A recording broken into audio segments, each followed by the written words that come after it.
Thank the people in charge for asking me to speak here. It's a great pleasure to be in Cambridge. So my original intention was to give a survey talk, but now the story is kind of long and complicated, so lots of the parts that I wanted to mention didn't fit in. So let me cite at the start that there are some survey papers on the internet, and I'll try and focus on some very sort of specific examples and explain those carefully rather than try to explain all of the big picture in detail.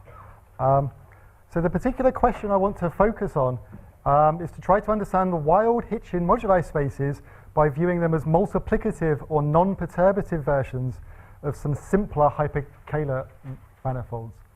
So let me just quickly go back and review very briefly part of the story behind this.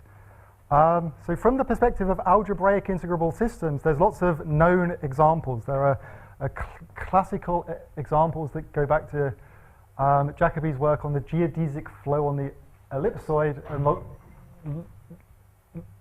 lots of others as well. In particular, the algebro-geometric solutions to the integrable hierarchies such as KdV, Kp.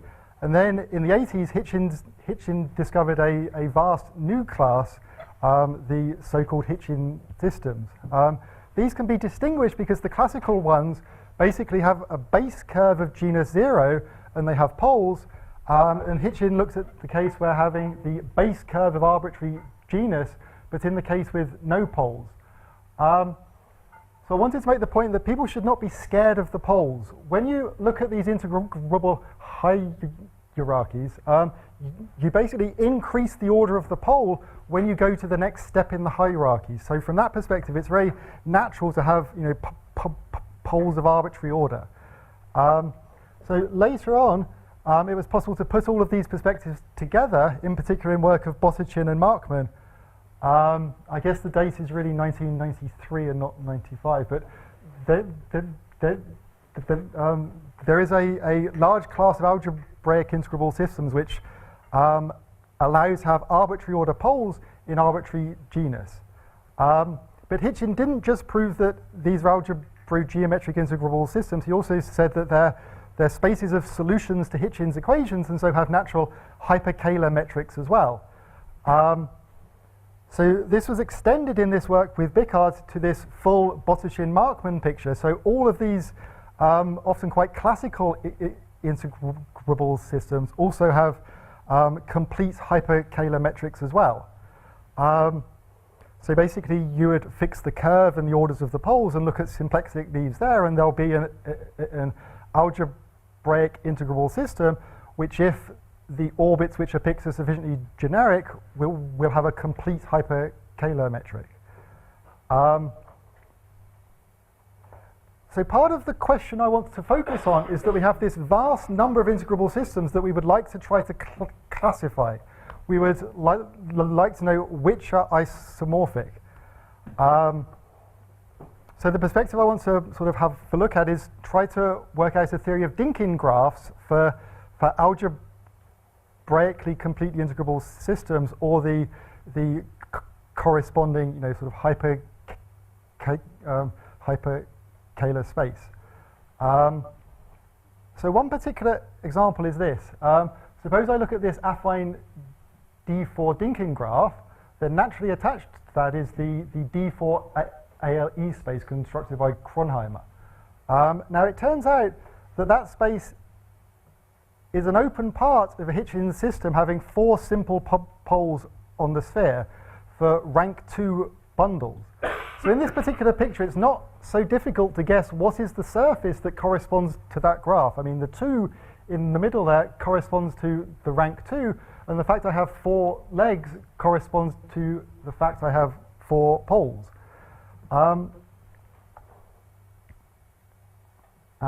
So this space has a different algebraic structure, the Betti space, or the character variety. So in this particular example, it goes back to Frick and Klein, and it can be written out as this extremely explicit affine surface. So for particular constants A, B, C, D, the space is isomorphic to this, which is a cubic surface in C3. So one would like to have such a type of description for an arbitrary meromorphic Hitchin system. So part of the issue is that when Hitchin did his work, he didn't have to explain to people what the fundamental group was. People were quite happy with the fundamental group of the curve. The issue in the case with poles is that the spaces can be described in terms of Stokes data, but I need to teach you what the Stokes data is, and so I'll spend about half an hour trying to do that in this talk. But at the end of the day, there is a much bigger picture which involves graphs which go beyond the star-shaped picture. So the stars basically match up with the simple pole case on P1. So the main example I want to have a look at is what happens for the affine A1 graph, which, as we know, gives the Iguchi-Hansen space. That's actually an open part of a wild Hitchin space. And so I want to explain the story. So when I present that graph, you're supposed to think straight away that that corresponds to rank 2 with 4 poles on P1, which immediately we don't, but there is a story such that is true, and I'm hoping to explain that here, and the bigger picture into which it fits, and how to get these affine spaces, the affine varieties also from the graph.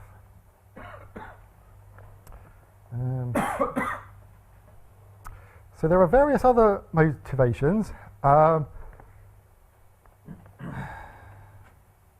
So we quickly start to go beyond the affine Kac-Moody graphs, and so part of it is that one would like to think that, so we know that the affine graphs are to do with gauge theory on a circle and to do with loop groups.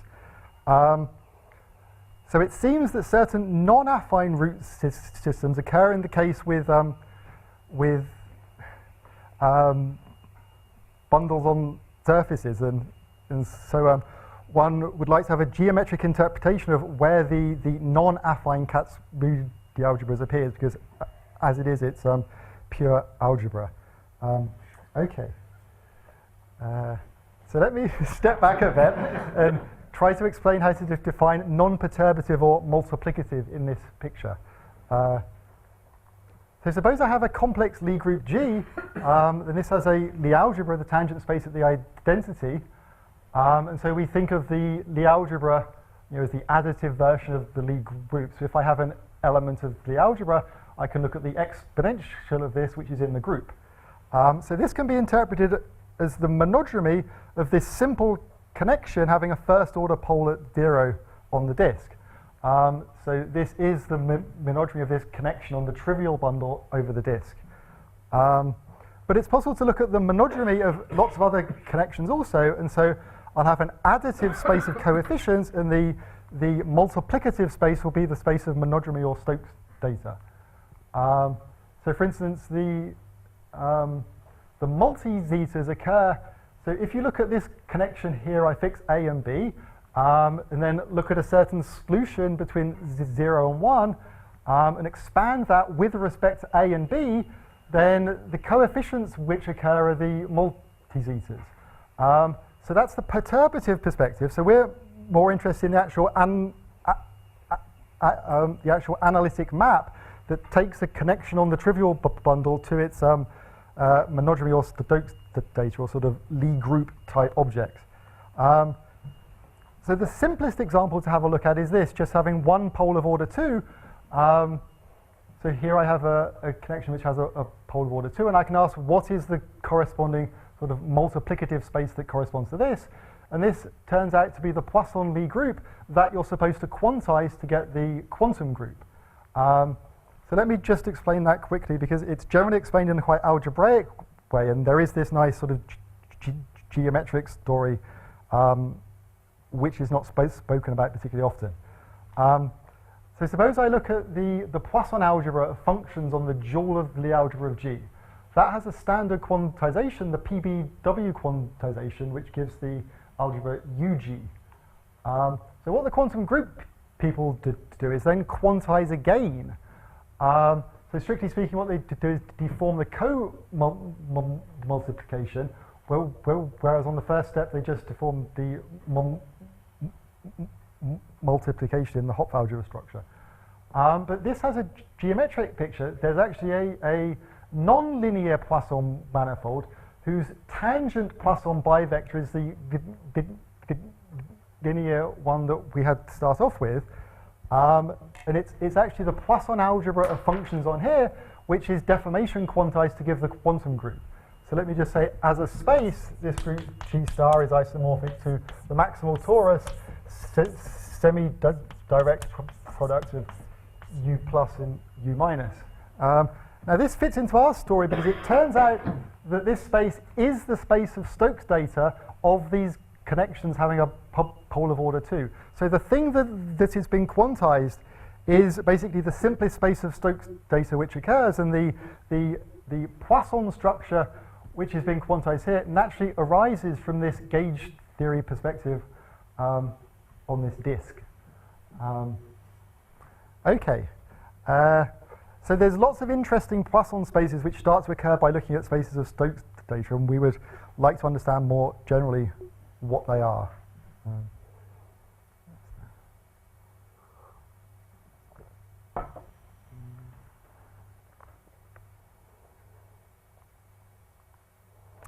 Okay, so let me give a very quick sort of cartoon type picture of the sort of the bigger story, at least the complex analytic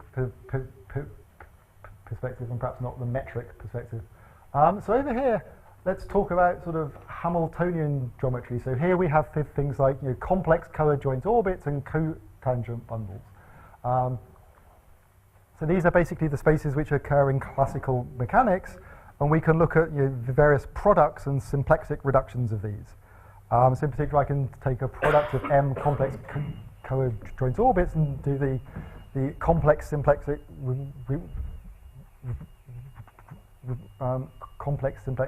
reduction.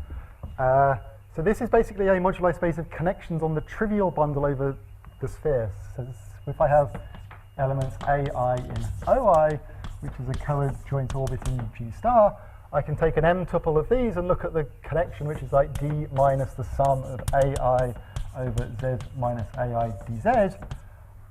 So I now have a connection on an M punctured sphere. And if I do not want to have a further pole at the infinite point, I'll fix the sum of the AI's equal to 0.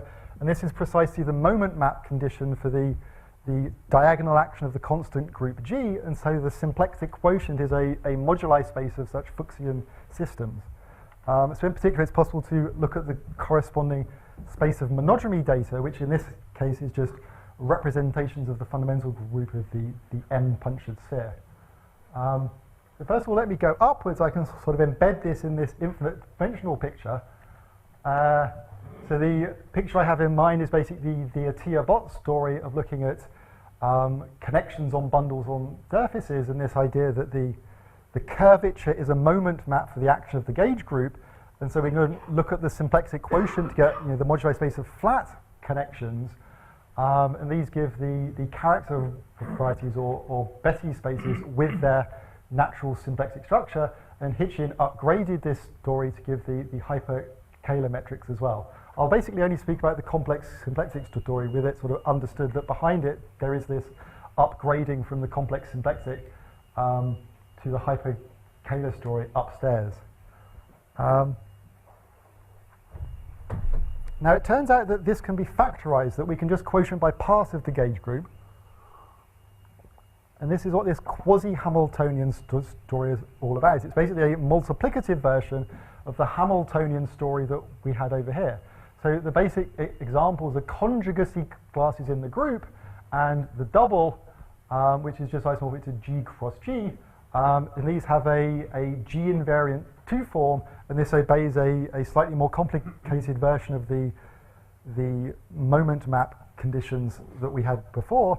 But nonetheless, it's possible to do multiplicative symplexic reduction. We now have a group values moment map. So in the moduli space constructions, the moment map appears as the monodromy around a boundary circle, and the spaces which occur are got by framing at one point near the boundary. So the infinite dimensional picture reduces to this picture here. one of the main questions of the talk is it possible to upgrade this story to a hyperkahler picture in order to get the metrics from a finite dimensional perspective? As it is, it's a very clean algebraic way to get the holomorphic symplexic structure, but we don't know how to get the metric except from the picture upstairs. Right, so that's the Lie group valued moment map story. It's used at Alexeyev, Malkin, and Meinrenken. This is actually a complexification of what they did, but still. So if we look at moduli space of connections, we can then take their monogamy, which gives an arrow from here. So I'll generally call the spaces of connections on the trivial bundle over P1, these spaces M star, and over here we'll talk about the Betti spaces or the character varieties, the multiplicative versions of the spaces M star over here. And then it's possible to look at higher order poles as well, the Riemann-Hilbert-Birkhoff map, and then you sort of upgrade over here to looking at the wild character varieties as well, which include the Stokes data too. So the additive story is quite simple, and in effect you just so here I was in G, which is isomorphic to G star. So I look at the group of K jets of bundle automorphisms, which is sort of G of CZ mod Z to the K. And I look at orbits now, which are in the Lie algebra, the joule of Lie algebra of this. And again, I look at the symplexic quotient by the constant group G of a product of M of these. And this is basically the space of principal parts of a connection on a curve.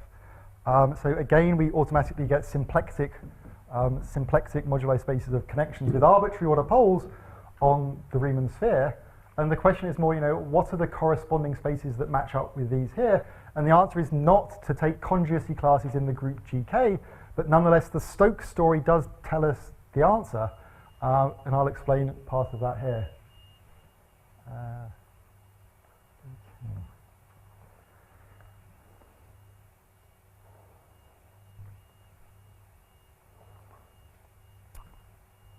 Okay, so let me go back to my favorite example in a slightly different perspective. So I want to review quickly the quiver variety story, at least the complex or a complex symplexic version of it. So suppose I have a graph. A graph is built out of edges. Here's one particular edge, my graph gamma. So let the nodes of that be I, and let's put a complex vector space at each node. I have an I-graded vector space. So I can look at the space of representations of the graph, or I can choose an orientation and call it the representation of the doubled quiver. Nonetheless, I look at the maps in both directions along each edge. This is like pairs A and B of maps in both directions between the vector spaces at the edges. This has a symplexic structure, so I isomorphic to the cotangent bundle of the maps in one direction. And there's a natural action of the group of automorphisms of the spaces at the nodes, the graded automorphisms. And this has a moment map which looks like AB and minus BA for this action. So if I have an arbitrary graph, it's possible to repeat this at each edge. I have this large symplexic vector space, and I can look at reductions with respect to scalar values of the moment map by this action of the group. And this has a hyperkahler version if I reduce by the maximal compacts group instead. And this gives the Nakajima quiver varieties. So normally people have the weight spaces also, but all of the spaces that occur in that story are special cases of the ones that occur in this story, so it's no loss of generality to restrict to this story here. What Vandenberg did was look at a multiplicative version of this. So this space attached to an edge has this open part where we look at the subset where 1 plus AB is invertible, and this is equivalent to 1 plus BA being invertible. And he showed that that has one of these multiplicative or quasi-Hamiltonian structures. Let's call this B of V, and he showed in 2004 that this is a quasi-Hamiltonian H space. So H is the group we had before, and the moment map is this multiplicative version of the moment map we had before. It's now 1 plus AB and 1 plus BA inverse. So as spaces, these have occurred before.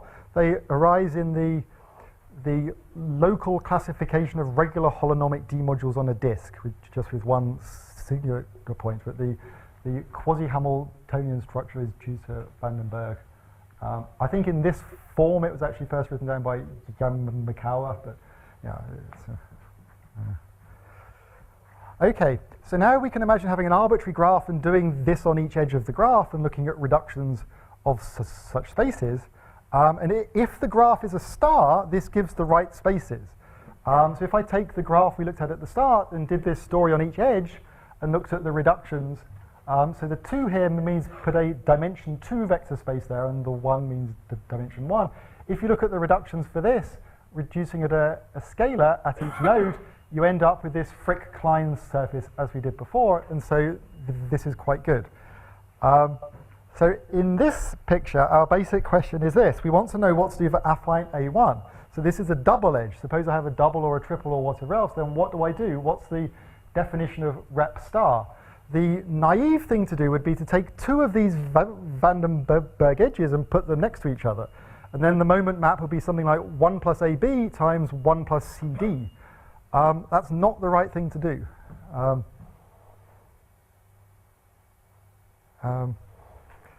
So there's a paper of Euler that I hope is not copyrighted in 1764, and he looks at continued fractions. And on page 3 of this, he wrote down this list of polynomials, which are now called Euler's continuant polynomials. They're the things which occur when you write down continued fractions. So the second entry is this 1 plus AB.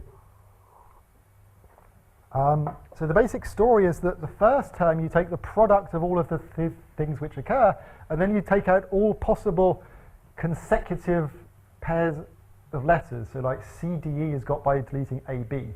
So if you look at the degree 4 one, which I'm saying is the right thing to do for a double edge, then you don't just get 1 plus AB times 1 plus CD. There's this extra term, this AD appears as well. And that turns out to have, it's a quasi-Hamiltonian moment map as well. But in order to understand this, you need to understand Stokes's work. And so this is Stokes's main paper on the Stokes phenomenon, or his first paper, which comes from 1857. So when I was preparing this, I understood that Stokes's paper appeared the same year as Riemann's paper, which introduced the notion of monodromy. And it just sort of turns out that everyone knows what monodromy is, but only very few people know what the Stokes phenomenon is. But nonetheless, I think it's important and is largely behind most of the wall crossing stories that people speak about these days. Okay. So let me start in this direction with the aim of explaining a simple example. So let me just review the tame picture first.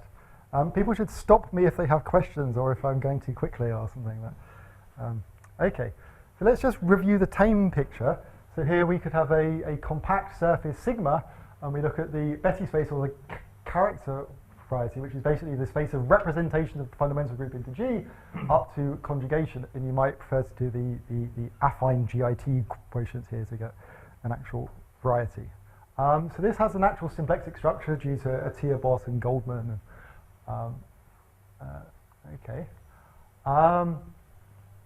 It has various different algebraic structures. So in particular, it's also a moduli space of connections.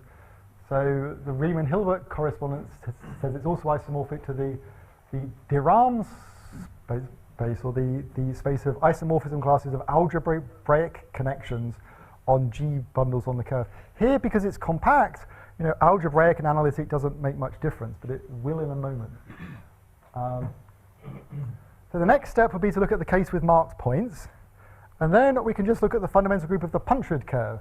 So sigma O is the punctured curve, and we look at this tame character space. And Deligne proved in 1970 that there's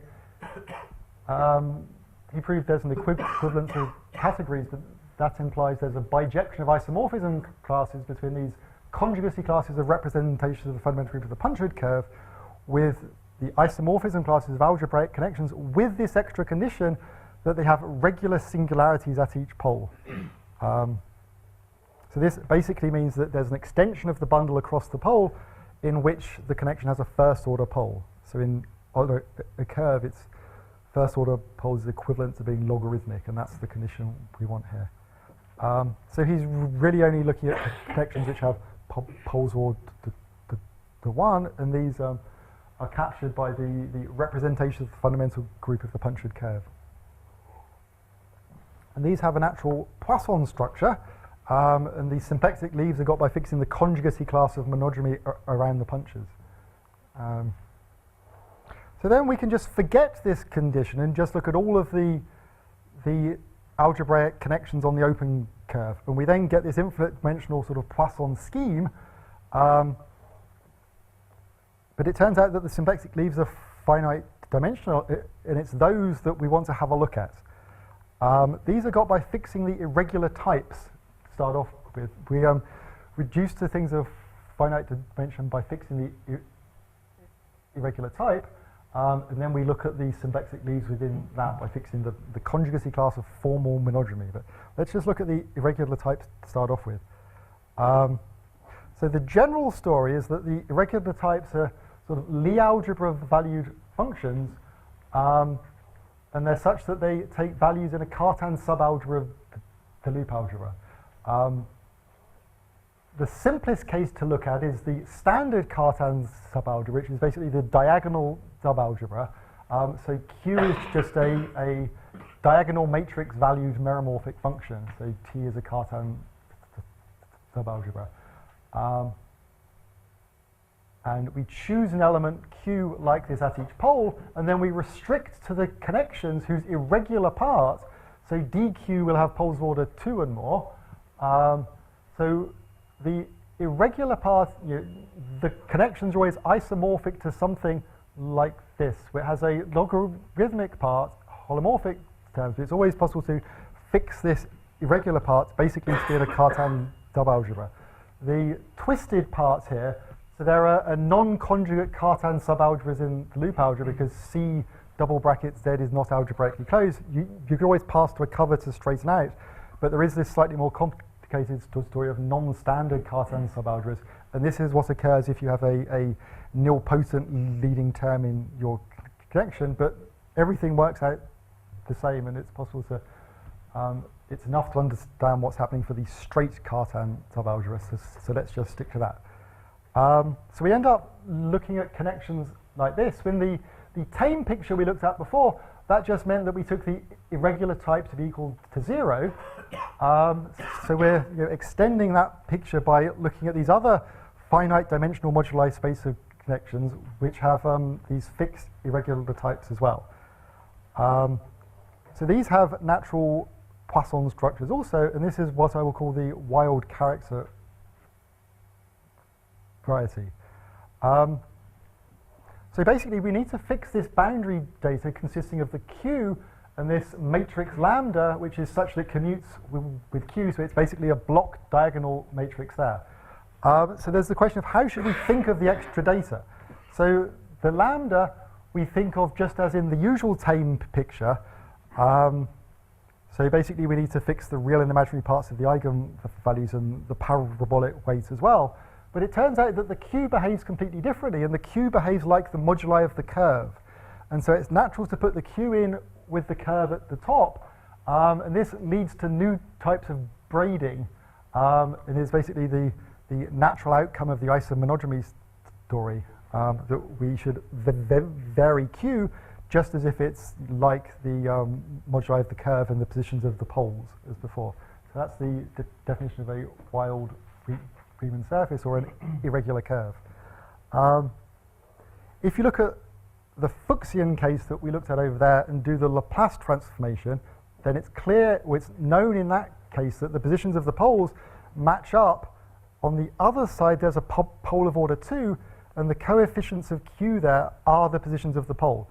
So in that case, it's particularly clear that the moduli of the punctured curve matches up with the irregular type there, and so that's also part of the motivation for this definition. But mainly today we want to fix that to start off with, and then look at the moduli spaces which occur.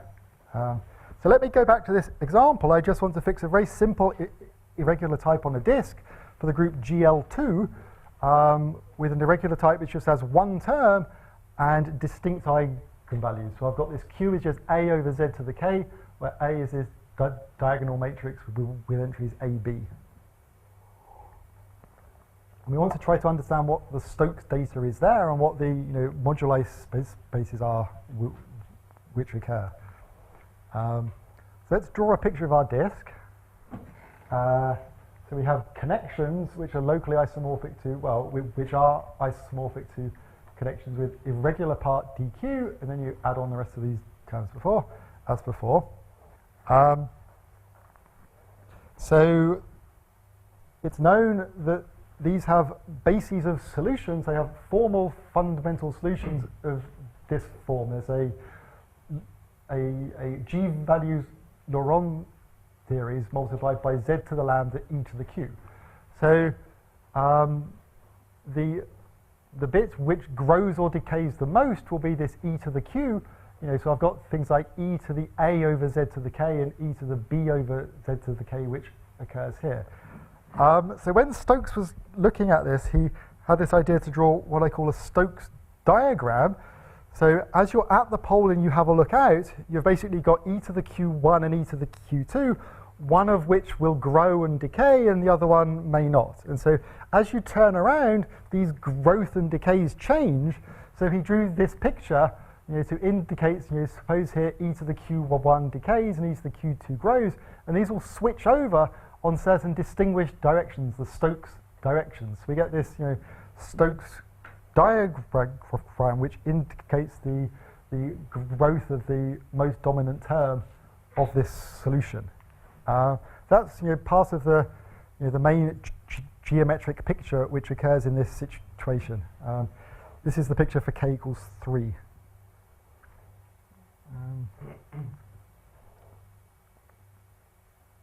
Now what Stokes actually did, he summed f of z to the term which was the smallest and then stopped. This is now sort of improved by doing sort of Borel summation. It's known that if I look at these directions, the directions which are called singular directions, which are the directions to the biggest difference, not where they cross, but the biggest difference. It's a theorem that there exists an analytic sum of f, that there's an analytic isomorphism on each sector bounded by two of these consecutive singular directions. So it's possible to convert the formal thing into a preferred choice of analytic isomorphism between the normal form, just this dq plus lambda, and the connection that we had to start off with. So on each of these sectors, there's this preferred analytic isomorphism, which is got by taking the sum of fi. If k is equal to 1, you just do the Borel sum, and for arbitrary k, it's called the k-sum. And if there's mixed ones, it's what they call multi-sum. But nonetheless, there is this black box which converts your formal f into a precise analytic isomorphism on these sectors. But these, if you analytically continue across one of these singular directions, they tend to jump, and it's the jumps which are the Stokes data. So how to encode this? We puncture the curve here, and we add some extra punctures in the directions of the singular directions. We now have this disk with these extra punctures, and we know that we have these preferred analytic isomorphisms on each of these sort of edges in between. So we draw the edges in between. We have this annulus, and so in the middle here we put this normal form, this basically diagonal or block diagonal connection, and we look at the local system of solutions of that, and then outside we put the connection we have to start off with, and we can glue across each of these edges here with these preferred analytic isomorphisms. And that's what the Stokes data is. And it's restricted such that the monodromy around these extra punctures has to be in these groups. So there are these triangular groups which basically say I can add the smaller solution onto the bigger solution along these directions. So we just look at local systems which have those properties, and that gives a precise classification of the irregular connections that we wanted to look at to start off with. So we can define a Stokes local system to be exactly the things which occur. So it's a G local system on this disk with the extra punctures, and then we insist on having a flat reduction to this the diagonal group H. So H is just the centralizer of the irregular type Q. This is, in general, it's a block diagonal group. Here we have two distinct eigenvalues. We just get the maximal torus of GL2. And then we put in this Stokes condition. If I start in the middle and go out and around one of these extra punches, I have to be in the corresponding Stokes group. And this is the story that holds in general. It's just that the Stokes groups and the number of singular directions increases. But this is the data that classifies the connections we're interested in. So the algebraic connections with these fixed irregular types, the category of those is equivalent to the category of Stokes local systems, which is now a purely topological objects, or we can try and classify those.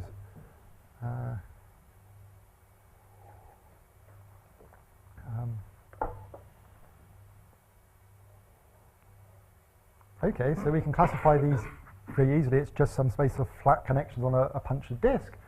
So let's choose a base point in the halo and a base point on the outer boundary, and look at the fundamental groupoid.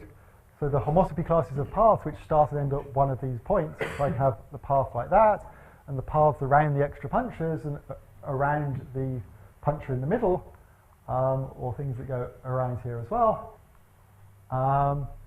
We can just look at the representations of this fundamental groupoid into G, and then we have to put in these Stokes conditions in order to capture the flat connections we're interested in. We just look at representations such that the monogamy around the middle is in our smaller group H, and around each of these extra punches we end up in one of the Stokes groups, and that's it.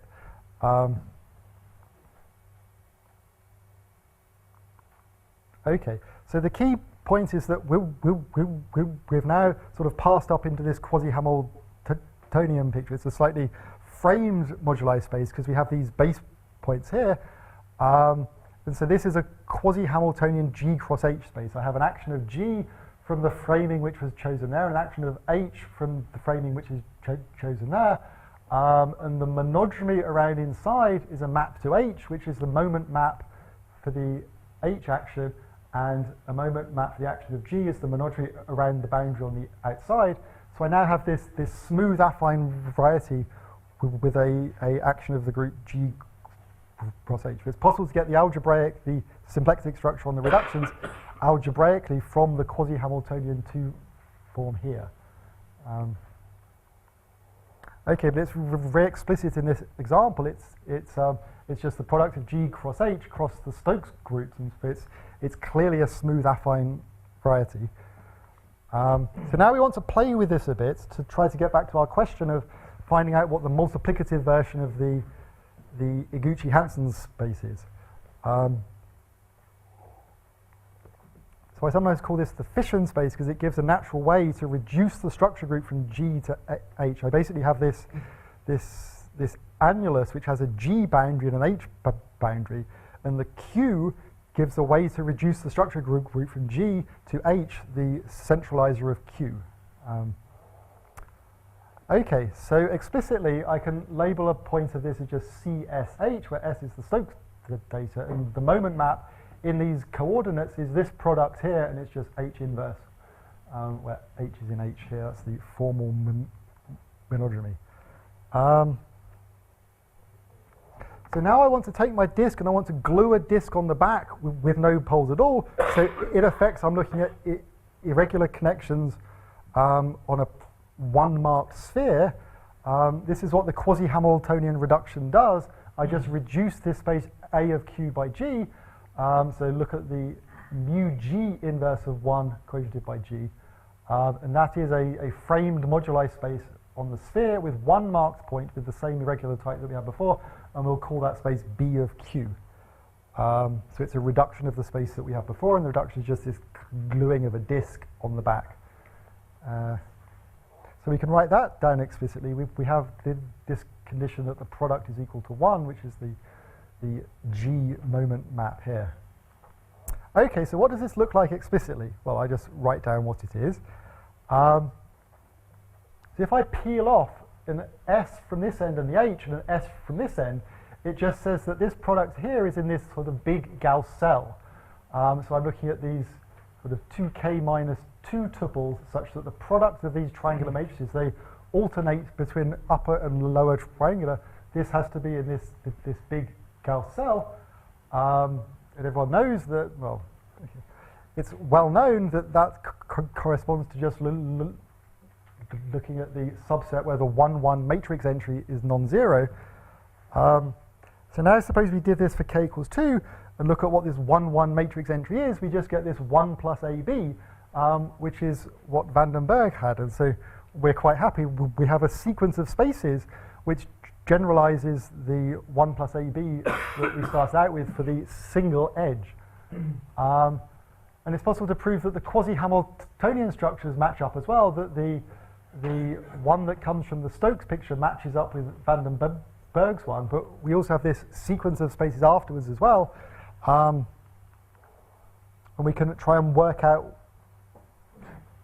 what Gauss's condition is here. So we want to look at this product of matrices.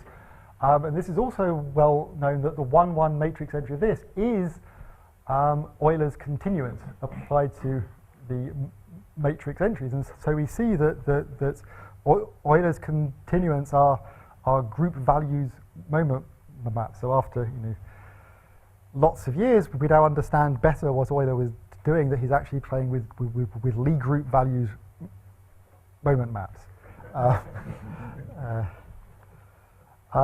So we can define our sort of open part, our invertible representations in this way. So I take this graph with k minus 1 edges, and so we have these matrix entries A and B, and we look at the representations of this graph, so maps in both directions for each edge, such that this continuant is non-zero, which is the exact extension of this 1 plus AB being invertible. And we can define our open parts to be this. And the theorem before said that this is a quasi-Hamiltonian H space, and H is the group which in this case is just C star cross C star. That's the group we wanted to have act. Okay, so I've described this simple example, but it's possible to go sort of far beyond this. In the original paper back in 2002, that worked for arbitrary. So in that paper, U plus and U minus were the unipotent radicals of a pair of opposite Borels for arbitrary reductive groups. And the more recent work is how to understand what to do for arbitrary parabolics and not just Borels. So basically H is then block diagonal and not purely diagonal as it was back in 2002. So the first step is just to look at the blocky version of what we did here. So replace the one-dimensional vector spaces with V1 and V2 of arbitrary dimension. And the next step is to look at an arbitrary irregular type and work out what the class of graphs are which correspond to those. And this is what I call fission graphs. So let me just quickly explain those. The class of graphs which extends the one that we had here for which this story works. So basically I want to give you an irregular type and then tell you sort of what is the graph that corresponds to that. So basically I take my irregular type and I start out with the vector space V and look at the eigenspaces of the leading term. That will break V into these eigenspaces. So I draw this fission tree like this. As I pass to the next term, I add in the eigenspaces of that, and so the nodes which occur here are the joint eigenspaces of the first two terms, and I repeat down, I have this nested sequence of eigenspaces, and that's the fission tree attached to the irregular type. And that's the sequence of reductions of structure group which occur as you go down the irregular type. So basically it's possible at the end of the day to do induction with respect to the order of the pole, and it's done by breaking to these block diagonal subgroups in this way. But the graph we actually want, the graph whose multiplicative quiver variety is the wild character variety, is got like this. So suppose I have this fission tree here. So the first thing says that I break up into these two pieces, and because I'm looking at, say, depth 2 here, I do a 2 fission, which means I break up and then I glue two edges between the nodes which just got broken up. So here, I need to break the node at the bottom into 2, and I'm the next level down, so I now just add in one edge there. This is the one fission, And then on the next step, I need to break the node at the top here, and this breaks by now adding no edges, and I end up with this graph which looks like this, and I'll call that the fission graph of the irregular type. So there's a large class of graphs which occur from irregular types in this particular way. If I take r equals to 2, so there's no double edges, you just get all complete k-partite graphs. And once you get to r equals 3, which corresponds to collections having poles order 4 or more, you start to get double edges. So in particular, if I just have one pole of order 4, which just breaks into two pieces and then stops, I end up with the affine A1 graph, as in the story we just did. So for example, we get graphs like this. We get, type affine A2, and affine A2, and affine A3, and affine A1, but we don't get affine A4.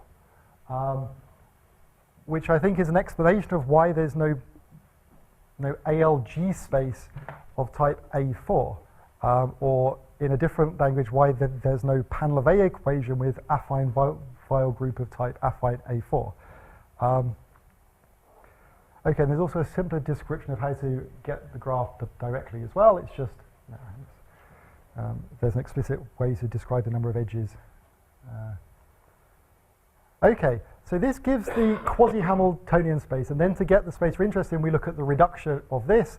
So in the particular example, we just reduce it to scalars. So the wild character variety is the reduction of this, and we've described it in this way as a multiplicative quiver variety for this graph here. And in particular, it's possible to prove that it's different to the multiplicative quiver variety you would get if you just get two of the Vandenberg edges and put them next to each other. The spaces are not isomorphic. But I think this is the right perspective because we can prove that these do have complete hyperkahler metrics on them.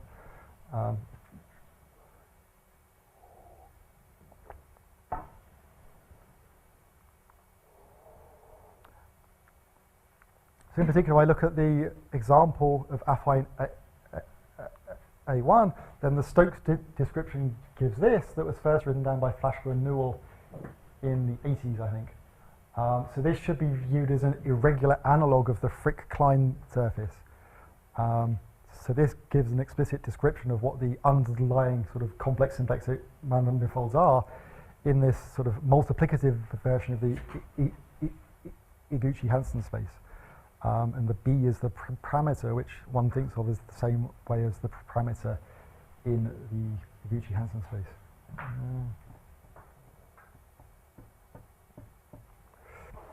Okay, and it's also possible to look at the open parts, the additive versions here, to show that the moduli space of connection on the trivial bundle is this additive quiver space here as well.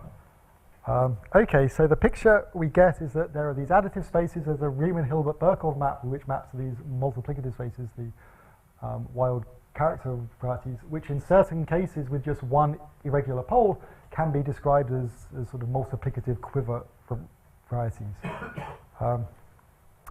Okay, so this is an old transparency listing the spaces of complex dimension 2 which have an open piece which is isomorphic to one of Kronheimer's ALE spaces. This is from a talk in Princeton in 2007.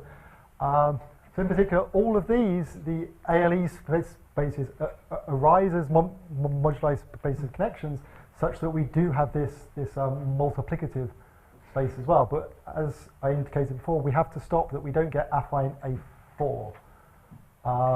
And so from my perspective, this is just taking the list of Pan-Lavey equations, and we know that those are of order 2 and so correspond to moduli spaces of dimension 2, and here they are.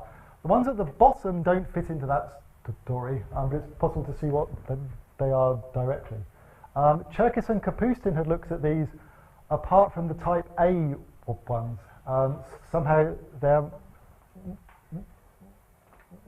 perspective with periodic monopoles does not give the ones of affine type A. It may give A3 because A3 and D3 are the same, but not the ones at the top. But from my perspective, this is like Pan-Lavey 1, Pan-Lavey 2, and Pan-Lavey 4, and so they're very well-known sort of moduli spaces. The full picture is this, where you want to add on the Pan-Lavey 3 spaces as well, and these were looked at by Cherkis and Kapustin. And so here I've written out the minimal rank of the bundles, the orders of the poles which occur, and the affine Weyl groups which occur. So in particular, all of the ones at the bottom down here have open parts which are diffeomorphic to ALE spaces, and the ones at the top, these have open parts which are diffeomorphic to the corresponding ALF spaces. So here, the open part is diffeomorphic to the Tia-Hitchin space. This one would be the double cover of it and its deformations. And this has an open part which is the D2 ALF space, which is like the cotangent bundle of GL or SL2 quotiented on both sides by the torus. Okay. Right, so from my perspective, this is all from the Pan-Lavey equations, and these come. So Sakai described them as blow-ups of 9 points on P2 in 2001, and then wrote a paper asking how to relate this to moduli spaces, and then I wrote a paper which explains how to do that in terms of these three punctured spheres in 2007. Okay, so now I want to just point out that there is a completely different perspective, which in the examples we're looking at is in a book of Superieure from 1975, and the general perspective is in letters of Deline from 1978, and there's a Bourbaki talk of Bertrand in 1979, and there's work of Malgrange, and there's Malgrange's book in 1991. So if we draw the Stokes diagram like this, which is now a better drawing than the one which I had before. So we mainly played with this surface with these extra punches and looked at Stokes local systems over here. But over here, there's something that Deline calls Stokes structures. And the idea is when you look towards the pole, you have a natural filtration of the space of solutions by the exponential orders of the growth. So in the case we're looking at rank 2, you basically have a distinguished solution, the subdominant solution, and this is what Superieure looked at in his book. So I can have a subdominant solution, but it's the ray corresponding to that which is canonically determined. So you get these 6 rays, and the picture means that the ones which are next to each other are linearly independent. And so you can look at what the definition of a Stokes structure is, but there's a filtration, and it has to be locally isomorphic to the associated graded, and that implies that the consecutive ones have to be independent. So at the end of the day, the same space also occurs as a moduli of 6 tuples of points on the sphere, where the multi-ratio cuts out the symplectic leaves to give the symplectic moduli spaces. And so the same space can be described in this way, which really was Superieur's description of this. When you look at sort of much hard cases, I normally ignore the Stokes structure picture, because when you look at the much hard cases, you have all of these filtrations which jump in strange ways, and there's the Malgrange-Superieure cohomology set which classifies them, and that has preferred cocycles, and the cocycles which occur is the data which I'm putting into the Stokes local system over here. So in order to classify these in general, you pass through this picture, but using the multi-summation picture, you can go directly over here. So that's what I prefer to do. But in simple examples, it's nice to be able to say that your Betti space is, a moduli space of 6 tuples of points on the sphere. Okay, so in the last 5 minutes, I'll look at the twisted case. So if you look at Stokes's paper, the Stokes diagram that Stokes looked at in 1857 is this. And this is a twisted case. And if I have these two solutions here and go around, they get twisted. So even though the connection he was looking at was the Airy equation, which is something like y double prime. So the one he looks at, I think, was 9xy. So the equation is perfectly fine, but if you look at the formal solutions,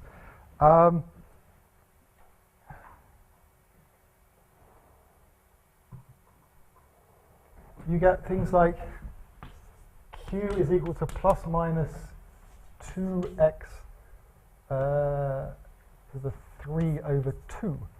So the formal solution is ramified, even though the actual connection originally is not. And that's what this picture here represents, that you've got these two Qs which swap over after you pass around the loop. You have ramified formal monogamy. Okay, so by passing to covers, you can understand this as well. And in particular, this explains how to see the odd continuance that Euler looked at, as group valued moment maps as well. And part of the motivation, so I had this Iguchi-Hansen space as the example, and we were looking at the multiplicative version of that. But I can also look at the multiplicative version of just the flat C2. So that's not particularly interesting, but the multiplicative version is. And that's described from this perspective basically by looking at the odd continuant, the one of order 3. So from work of Okamoto on Panelet equations, we had this A0, which corresponds to this. And it's possible to prove in the additive case that you do get the cotangent bundle of NV that you would expect from like the ADHM picture or the Klodrow-Moser picture. And then it's possible to prove, this is joint work with Daisuke Yamakawa, that you can define this quasi-Hamiltonian space by using the odd Euler continuance as well. And the moment map is got by looking at the continuants in the opposite order. So if you forget what those were, it's this. So this is the space I would like to attach as the multiplicative quiver space attached to this graph here. And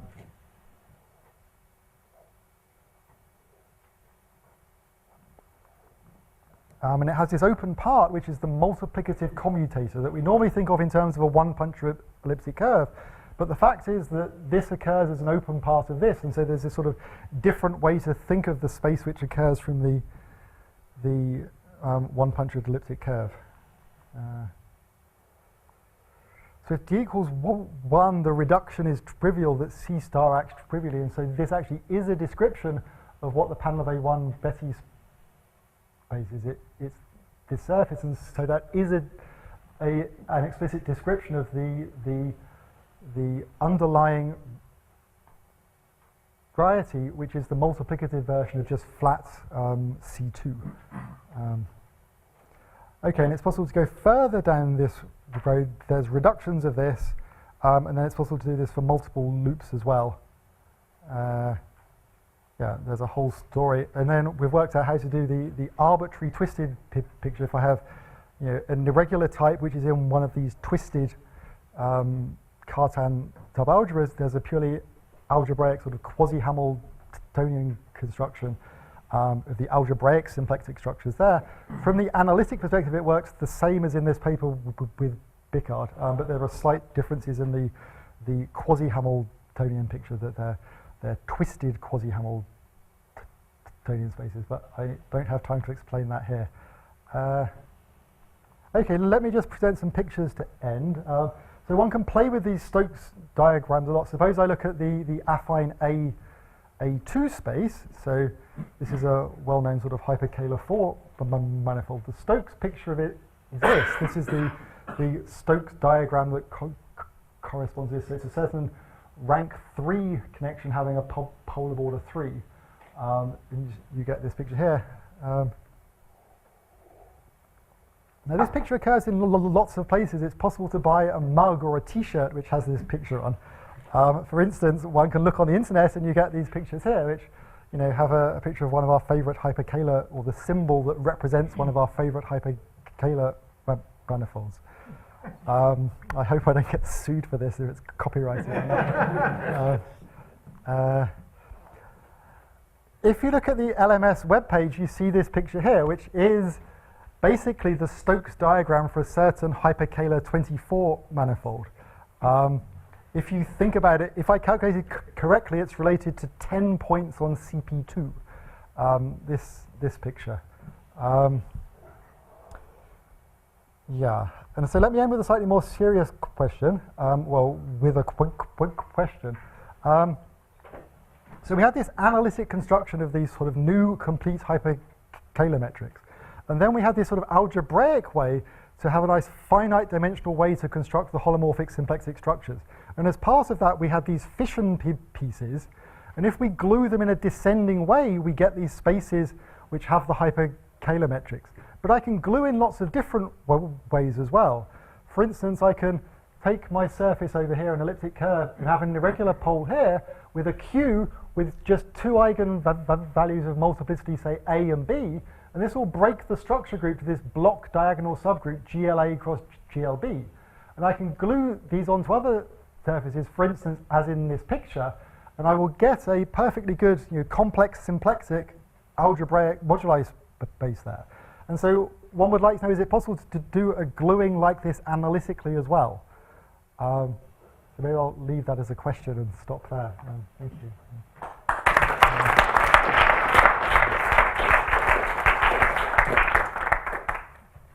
Are there any questions? In your description of this Betty space for power level 2, there appears to be this parameter. It's a B, yeah. Is it the same B which you have in, so power level 2 depends on the parameter? Right, right. So what happens with this Betty space if B is rational? I think in this case P2 has this special classical solution. Or maybe not rational, because there is a story that some special solutions match up to singular points, but I thought,